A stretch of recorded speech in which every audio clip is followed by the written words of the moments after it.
Hello, नमस्ते, कैसे हैं आप सब? आप सबका बहुत स्वागत है मेरे चैनल लर्नर पेज पे। आज का जो टॉपिक हम स्टार्ट करने वाले हैं वो है हमारा फंडामेंटल राइट्स यानी मौलिक अधिकार। मौलिक अधिकारों को भारतीय संविधान के भाग नंबर 3 में जो है डिस्क्राइब किया गया है, तो उसको आज हम जो है पढ़ने वाले हैं। इससे पहले वाली वीडियो से मैंने जो है भारतीय संविधान के जो भाग नंबर 1 है, भाग नंबर 2 है और जो अनुसूचियाँ हैं यानी शेड्यूल्स हैं कॉन्स्टिट्यूशन के, उन सभी को मैंने जो है बहुत अच्छे से पढ़ाया हुआ है। ब्रीफली स्टडी किया है, ब्रीफली जो है बताया है और छोटे वे में जो है आपको बहुत ईजी वे में आपको पढ़ाने की पूरी पूरी कोशिश की है। तो अगर आप वो वीडियोस देखना चाहते हैं तो वो वीडियोस जो है आप मेरे चैनल पे जो है प्लेलिस्ट में जाके देख सकते हैं, जिससे वो इंडियन पॉलिटी और इंडियन कॉन्स्टिट्यूशन के नाम से है। ठीक है, तो चलिए आज हम जो है अपना टॉपिक आज का स्टार्ट करते हैं। तो सबसे पहले हम बात करते हैं भारतीय संविधान के भाग नंबर 3 के बारे में। भाग नंबर 3 जो है वो मौलिक अधिकारों यानी फंडामेंटल राइट्स को बताता है। हम सभी को पता है, क्योंकि हम पॉलिटिकल साइंस के स्टूडेंट्स हैं, तो हम सभी को पता है कि मौलिक अधिकार क्या होते हैं, कि हमें बहुत पहले से ही जो है पढ़ा दिया जाता है।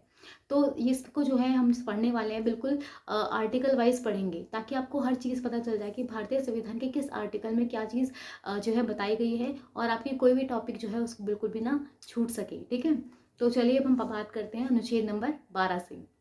तो सबसे पहले हम बात कर लेते हैं आर्टिकल नंबर 12 की, मतलब अनुच्छेद नंबर 12, जिसके अंदर जो है मौलिक अधिकारों की परिभाषा के बारे में बात की गई है। देखो, मौलिक अधिकारों की जो परिभाषा है उसके बारे में ये बताया गया है। देखो कि मौलिक अधिकार एक्चुअल में क्या होते हैं। देखो, मौलिक अधिकारों के बारे में अगर हम जाने, उसकी वर्ड से अगर हम देख सकते हैं, मौलिक यानी मूल।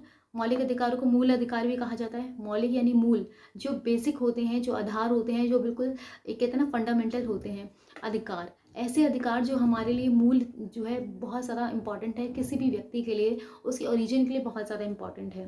कह सकते हैं कि किसी भी व्यक्ति का अपने विकास करने के लिए, उसके अपने व्यक्तित्व को बचाए रखने के लिए जो है उस व्यक्ति को जो अधिकार दिए जाते हैं उन्हें जो है मौलिक अधिकार कहा जाता है। ठीक है, इसके अलावा हम कह सकते हैं कि मौलिक अधिकार जो है ऐसे अधिकार हैं जो व्यक्ति के विकास में जो है बहुत ज़्यादा ज़रूरत जिनकी जो है पड़ती है, बहुत ज़्यादा जो है काम आते हैं। ठीक है, अगर हमारे पास हमारे विचारों को की अभिव्यक्ति का अधिकार नहीं होगा, अगर हमारे पास पढ़ने लिखने का अधिकार नहीं होगा, तो इससे क्या होगा, इससे जो है हमारे जो है व्यक्तित्व, हमारा जो है पर्सनैलिटी, हमारी जो है रियलिटी और हमारे विचार, सभी चीज़ें जो है दबकी रह जाएगी। इसके लिए ज़रूरी है कि हमें जो है कुछ ऐसे अधिकार दिए जाएँ जिन्हें मौलिक अधिकार कहा जाता है। ठीक है, दूसरी चीज़ हम ये भी कह सकते हैं कि मौलिक अधिकार जो है एक तरह से राज्य के जो है राज्य के अपोजिट में जो है हमारी रक्षा करता है। ये हम कैसे कह सकते हैं, देखो मैं एग्जाम्पल के थ्रू आपको समझाती हूँ। कि देखो, जैसे मान लो कि एक राजा है, राजतंत्र जैसे चल रहा है। ठीक है, राजा का जो है मतलब राज्य है, तो राजा अगर अच्छा हुआ तो फिर राम राज्य आ जाएगा। लेकिन अगर राजा बुरा हुआ तो क्या होगा, तो जो वो लोगों पे अत्याचार करेगा, वो सभी लोगों को जहाँ के साथ जो है बुरा बुरा बर्ताव करेगा, उनके ऊपर अत्याचार करेगा, बेफालतू में लोगों को मरवा देगा। ठीक है, कुछ ना कुछ ऐसी चीज़ें करेगा जिससे लोगों का जो है मतलब कि जीना भी हराम कर देगा। ठीक है, तो इससे क्या होता है कि इसका मतलब क्या है कि हम क्या सरकार के अकॉर्डिंग चलते रहें या फिर राज्य के अकॉर्डिंग चलते रहें? नहीं, एक व्यक्ति का जो है अपना खुद का भी एक कहते हैं ना कि एक अस्तित्व होता है, और उसकी रक्षा करने का उसको पूरा अधिकार है। तो जिस वजह से उस अस्तित्व का रक्षा करने के लिए जो है हमें मौलिक अधिकार दिए जाते हैं, कि यदि कोई सरकार कोई भी कानून बनाती है, कोई भी, जैसे मान लो मैं इस देश में रह रही हूँ, इस भारत में रह रही हूँ, तो क्या होता है कि कोई भी सरकार जो है ऐसे कानून नहीं बना सकती जो मेरे उस अस्तित्व को, उन मौलिक अधिकारों को जो है नुकसान पहुंचाए। ठीक है, आई होप कि आपको समझ में आ गया होगा कि मौलिक अधिकार जो है क्या होते हैं। तो अनुच्छेद नंबर 12 में जो है मौलिक अधिकारों की परिभाषा का जो है वर्णन किया गया है कि मौलिक अधिकार क्या है और उनकी जो है क्या क्यों आवश्यकता है। ठीक है, अब हम बात कर लेते हैं आर्टिकल नंबर 13 के बारे में। देखो, आर्टिकल नंबर 13 जो है उसके अंदर जो है हमें अल्पीकरण बताया गया है। उसको हम अल्पीकरण कह के याद कर सकते हैं, जिसके अंदर जो है एक तरह से मैं आपको समझा देती हूँ कि इसके अंदर क्या बताया हुआ है। कि देखो, कि जैसे मैंने भी बताया था कि जो हमको जो अधिकार मिले होते हैं, जो मौलिक अधिकार मिले होते हैं, ठीक है, वो जो है राज्य होता है हमारा, उसके जो है विपक्ष में मिले होते हैं, हमारी सुरक्षा के लिए मिले होते हैं। ठीक है, ये सरकार को पे जो है दबाव डालते हैं कि वो ऐसे कोई भी काम ना करे जो हमारे अधिकारों के जो है खिलाफ हो। तो अल्पीकरण यही कहता है कि कोई भी सरकार, कोई भी जो है, कोई भी राज्य कह सकते हैं, कोई भी राज्य यानी ऑर्गेनाइजेशन, कोई भी ऐसा ऑर्गेनाइजेशन जो संप्रभु है, उसे राज्य कहा जाता है। याद रखना, भारत, यहाँ पे भारत राज्य की बात नहीं हो रही है, हर वो संस्था जो संप्रभु है, जो अपना जो है काम करने के लिए बिल्कुल आज़ाद है, अंदर और बाहर से। ठीक है, तो उसको जो है एक राज्य कहा गया है। कोई भी राज्य जो है कोई भी ऐसा कानून नहीं बनाएगा, कोई भी ऐसा काम नहीं करेगा जो व्यक्ति के मौलिक अधिकारों को जो है हनन करे। ठीक है, और साथ में हमारे ऊपर भी जो है ये प्रतिबंध लगाता है कि मैं मतलब कि कोई एक भारत का नागरिक कोई भी ऐसा काम नहीं करेगा जो दूसरे के मौलिक अधिकार को जो है नुकसान पहुंचाए। जैसे मान लो कि दो घर हैं, एक घर में जो है किसी का एग्जाम है और दूसरे घर में जो है एक बच्चे का बर्थडे है, ठीक है।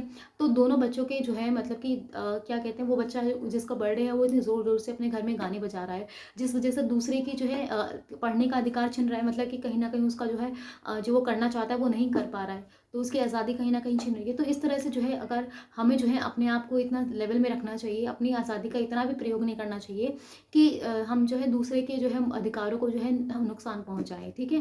कि अगर मुझे घूमने फिरने की आज़ादी है तो इसका मतलब ये नहीं है कि मैं अपनी गाड़ी लेके कहीं भी घुस जाऊँ, कहीं भी जो है किसी का भी एक्सीडेंट कर दूँ। नहीं, ऐसा नहीं हो सकता है, ठीक है। हमेशा हमें ये ध्यान रखना चाहिए कि अगले भी लोगों का जो है मौलिक अधिकार, मैं लोगों को मार दूँ तो लोगों का जीवन जीने का अधिकार ही खत्म हो जाएगा, ठीक है। तो ये चीज़ है कि हमें जो कि व्यक्ति, चाहे वो व्यक्ति हो चाहे वो राज्य हो, उसको जो है क्या करना चाहिए, वो जो है वो अपने कामों को, अपने अधिकारों का उसी अधिकार तक प्रयोग करे, उसी लेवल तक प्रयोग करे, उसी सीमा तक प्रयोग करे कि किसी दूसरे व्यक्ति का जो है मौलिक अधिकार का हनन ना हो, ठीक है। इसके बाद हम बात कर लेते हैं अधिकारों की। अब जो मेन मौलिक अधिकार हैं वो अब यहाँ से स्टार्ट होते हैं। देखो, जब हमारा देश आज़ाद हुआ था उस समय जो है हम मौलिक अधिकारों की संख्या 7 थी, ठीक है। समानता का अधिकार, स्वतंत्रता का अधिकार, शोषण के विरुद्ध अधिकार, धर्म की स्वतंत्रता, शिक्षक व संस्कृति का अधिकार, संपत्ति का अधिकार और संवैधानिक उपचारों का अधिकार। लेकिन क्या होता है कि अब वर्तमान समय में जो है इन मौलिक अधिकारों की संख्या सिर्फ 6 है, ठीक है। जिसमें से संपत्ति का अधिकार यानी छठा जो अधिकार है हमारा मौलिक अधिकार जो था संपत्ति का अधिकार, उसे जो है 44th अमेंडमेंट के थ्रू जो है हटा दिया गया था और इसे जो है कानूनी अधिकार बना दिया। तो वर्तमान में हमारे कितने मौलिक अधिकार हैं? वर्तमान में हमारे जो है सिर्फ 6 मौलिक अधिकार हैं। एक बार फिर से हम उनका नाम बताते हैं। समानता का अधिकार, स्वतंत्रता का अधिकार और शोषण के विरुद्ध अधिकार, धर्म की स्वतंत्रता से शिक्षा व संस्कृति का अधिकार और साथ में संवैधानिक उपचारों का अधिकार, ठीक है। मेरी आज की वीडियो में मैंने आपको जो है मौलिक अधिकारों के बारे में बताया कि मौलिक अधिकार क्या होते हैं, अनुच्छेद नंबर 12 और अनुच्छेद नंबर 13 बताया और साथ में मौलिक अधिकार कितने हैं उनके बारे में बताया, ठीक है।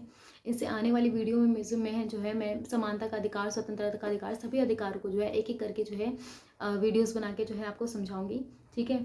तो अगली बार जो हम पढ़ने वाले हैं वो समानता का अधिकार, ठीक है। जब तक के लिए अगर आपको मेरी वीडियो अच्छी लगी हो तो प्लीज़ लाइक शेयर सब्सक्राइब करें और मेरी अगली वीडियो को ज़रूर देखें। Thank you so much.